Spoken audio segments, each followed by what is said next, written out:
그럼 국힘이 이제 앞으로 전당대회를 치를 거니까 당대표 관련한 이야기를 좀 나눠볼까요?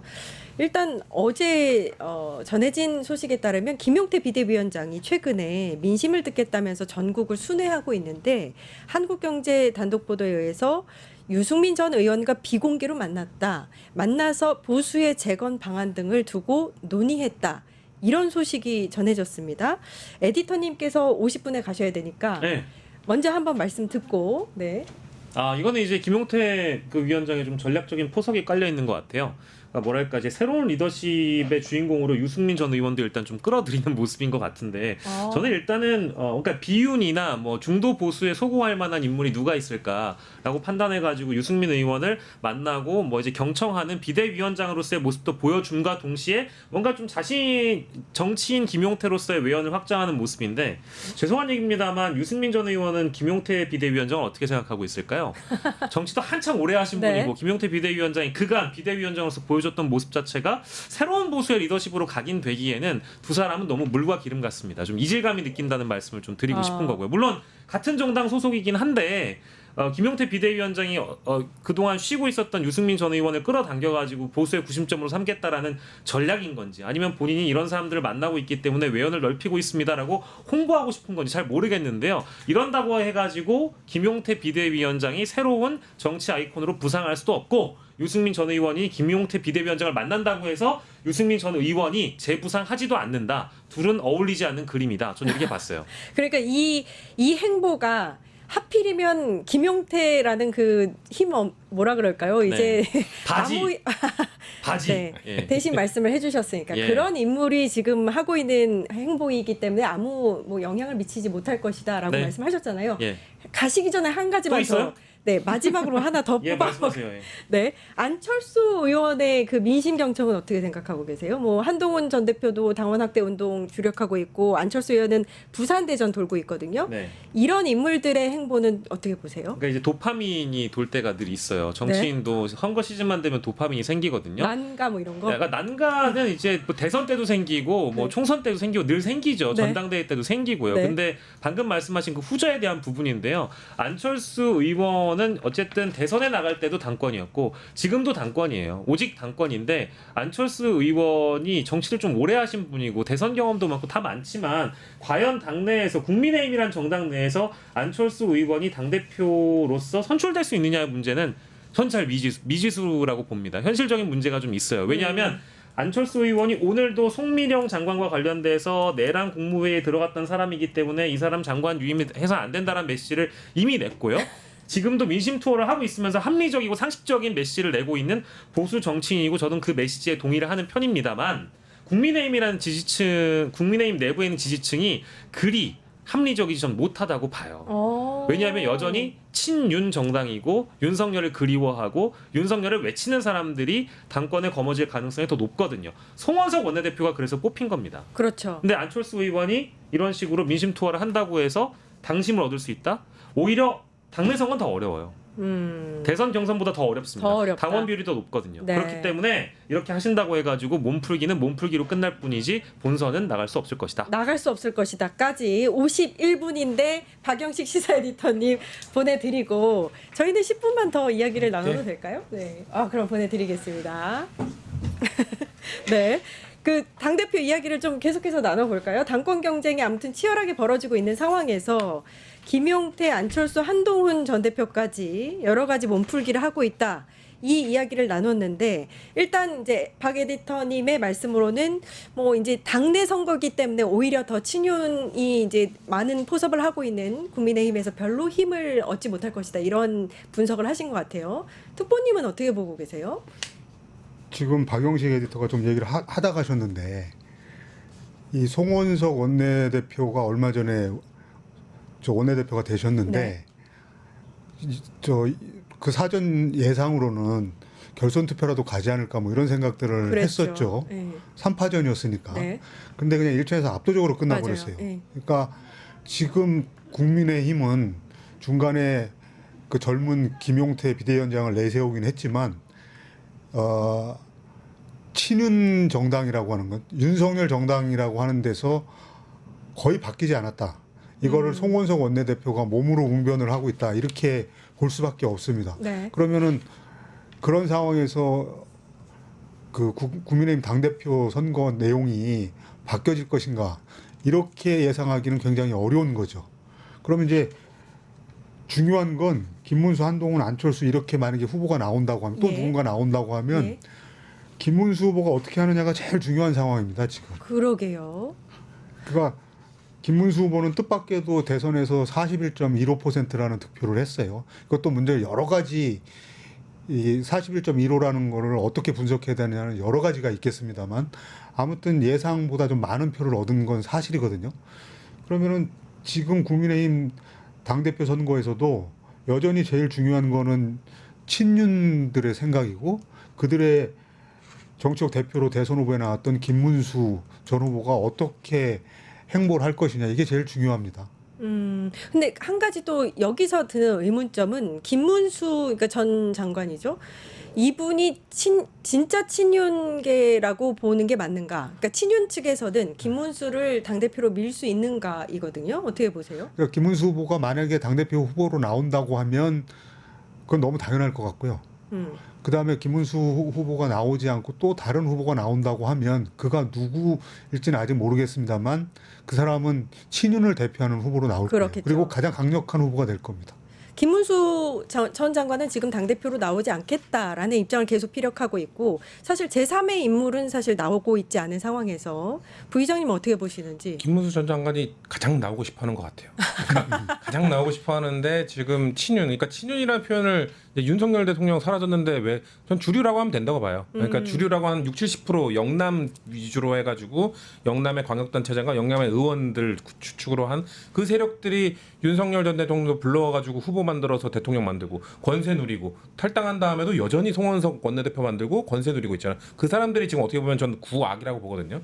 자, 그 사람들을 대표할 수 있는 후보가 나와야 되는데 김문수 전 장관은 너무 하고 싶어 하는데 대통령 후보 선출 과정에서 한덕수 후보와의 단일화에서 약간 삐딱선을 탄 것 때문에 지금 친윤 그 주류 세력들이 마땅치 안 하고 있어요.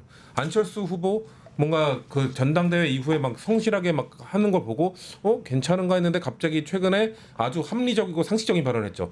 특검에 대해서 국민의힘이 협조해야 된다라는 아주 합리적이고 상식적인 발언을 했기 때문에 또 주류의 눈밖에 나버렸어요. 그러니까 주류들은 누구 해야 되지? 지금 민지도 있고 지지도 있는 사람이 안철수, 김문수 말고는 없어요.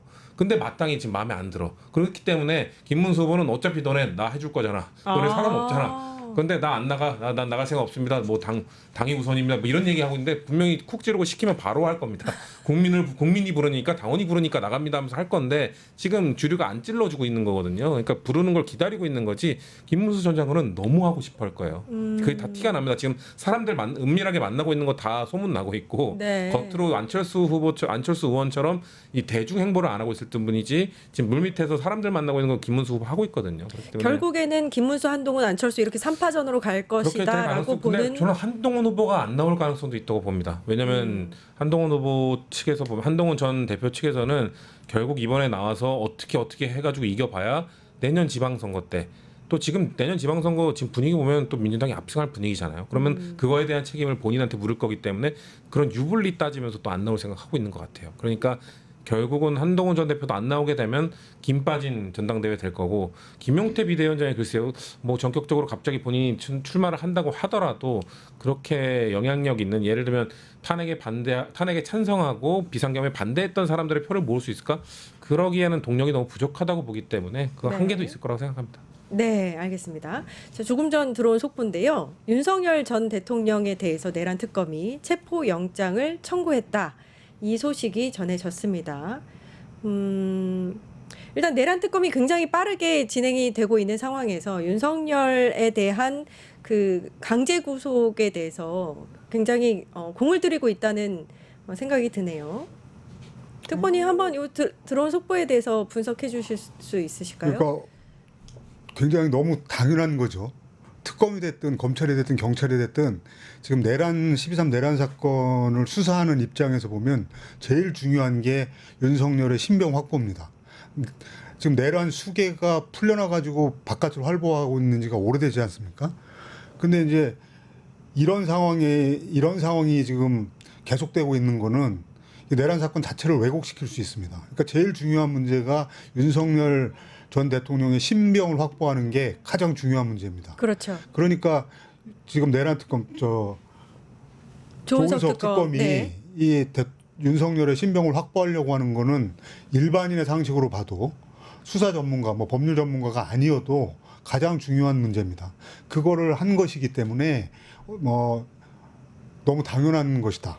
그리고 예전에도 제가 여기 나와서 한번 말씀드린 적이 있는데 이런저런 조은석 특검에 대한 평가가 있습니다만 수사에 대해서는 적어도 그 또래 이분이 이제 1987년에 사시 합격해가지고 그 이후에 쭉 수사검사로 일한 사람인데 네. 적어도 수사 능력에 대해서는 누구도 네, 그렇죠. 의심을 안 하거든요. 근데 지금 수사 그 자체에 대해서는 우리가 예상한 행보 그리고 기대하고 있는 바를 하고 있다.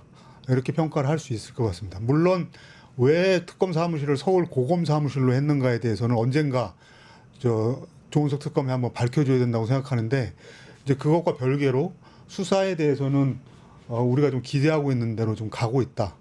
이어서 이제 김용현 국방장관 그렇죠. 보석으로 나오려고 한 것은 일단 항고는 기각됐습니다. 네. 그러니까 이 제일 중요한 두 사람 윤석열과 김용현의 신병을 확실히 확보하는 거는 이제 내란 특검이 본격적으로 시작하는 상황에서는 가장 중요한 선조치다. 그걸 하고 있다. 이렇게 평가를 할 수 있을 것 같습니다.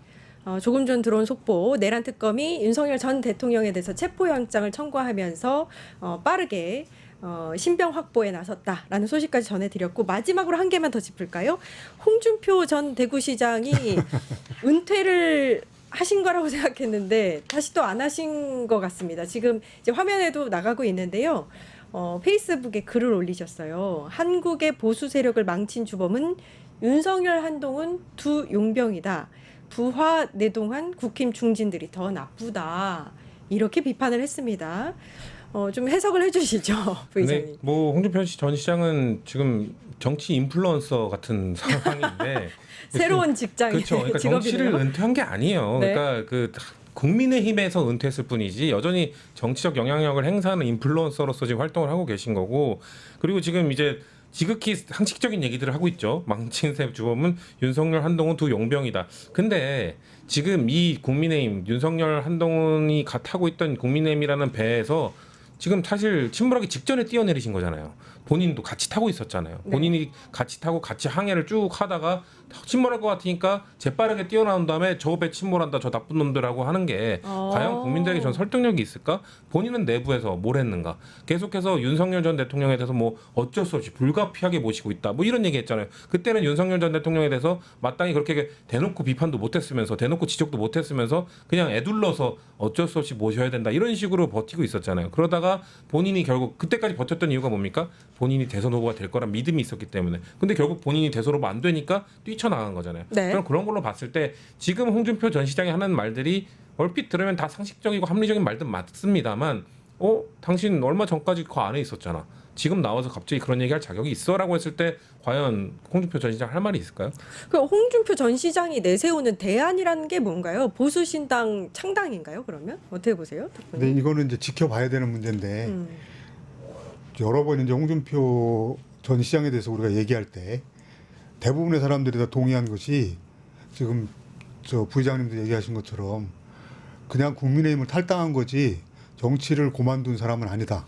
이거는 누구라도 동의하는 것 같아요. 네. 그러니까 여러 가지 구조적인 요인도 있는데 지금 국민의힘은 대선 내란 거쳐서 대선 패배한 다음에 내부 안에가 일종의 좀 진공 상태예요. 공백이 있습니다.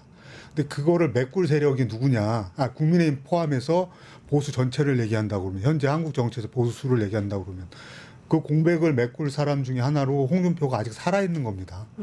그런 의미가 있는데 우리가 너무 또렷한 게 윤석열 대통령한테 업혀가려고 그랬었어요. 그렇죠. 홍준표 시장은. 그래서 상징적으로 그 대통령 만났을 때 90도로 절하는 사진이 있었습니다. 그 다음에 12.3 내란을 해프닝이라고 그랬어요.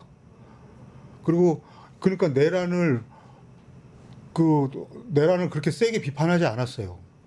오히려 그냥 살짝 묵인해서 넘어가려고 하는 이런 태도를 보였습니다. 탄핵에 대해서도 마찬가지였습니다. 그리고 나서 본인이 이제 대선 과정에서 패배하고 나니까 본선 후보가 되지 못하고 나니까 그때부터 공격을 했거든요. 국민들이 이거 부분에 대해서 너무 잘 압니다. 그래서 국민의힘을 포함해서 지금 보수 진영에서 일종의 정적 권력의 공백 상태가 나타나니까 그 부분을 본인이 뭔가 역할을 하고 싶어 하는데, 그리고 딸이 좀 잔인한 얘기일 수 있습니다만 그거 말고 이 양반이 지금 하실 수 있는 일도 사실 없어요. 변호사를 다시 할 것도 아니고 이런 상황입니다. 개인으로 봐도. 근데 그러기에는 깃발이 너무 낡고 바랬습니다. 아, 명분이 너무 약해요. 예. 홍준표 전 시장에 대해서는 두 분 모두 내란 혐의에서는 그 색을 뺄 수 없다, 자유로울 수 없다. 그렇죠. 이런 해프닝이라고 의견이 있을 표현하면서 것 그걸 옹호하는 듯한 태도를 보였고, 근데 후보가 본선 후보에서 탈락하자마자부터 막 공격을 하지 않습니까? 근데 사실은 홍준표 대표가 이런 식의 정치 행태를 굉장히 오랫동안 보여왔습니다. 그래서 저는 그런 면에서 보면은 계속해서 이 발언권 스피커는 클 수가 있는데 실제로 어떤 힘을 가지고 명분을 가지고 뭘 하기에는 한계가 뚜렷하다, 이런 생각을 하게 됩니다. 한마디만 붙이면, 그러니까 윤석열, 한동훈 두 용병이 제일 나쁘다. 근데 부안해동한 국힘 중진들이 더 나쁘다고 했잖아요. 네, 국민들은 그 부안해동한 국힘 중진을 홍준표 전 시장으로 생각할 거예요. 그렇네요. 예, 네, 본인 본인만 셀프비 모르시는 판한 거라고 거. 좀 봐요. 네. 네. 여기까지 오늘 굉장히 알찬 시간을 보낸 것 같아서 너무 좋습니다. 1타 정치 여기까지 하고요. 박영식 시사 에디터 먼저 가셨고, 성치훈 더불어민주당 정책위 부의장님, 황방열 전 더불어민주당 선대위 공보특보님 고생해 주셨습니다. 감사합니다. 감사합니다. 네. 유튜브 구독하고 실시간 채팅과 댓글을 남기시면 매일매일 7천 TTCO를 드립니다. 참여 방법은 통통물 어플을 다운로드하고 회원가입과 로그인을 해주세요. 마이페이지에서 나의 회원 고유 번호를 복사해주세요. 유튜브 구독 후 실시간 채팅이나 댓글창에 고유 번호를 한 번만 입력하면 준비 끝!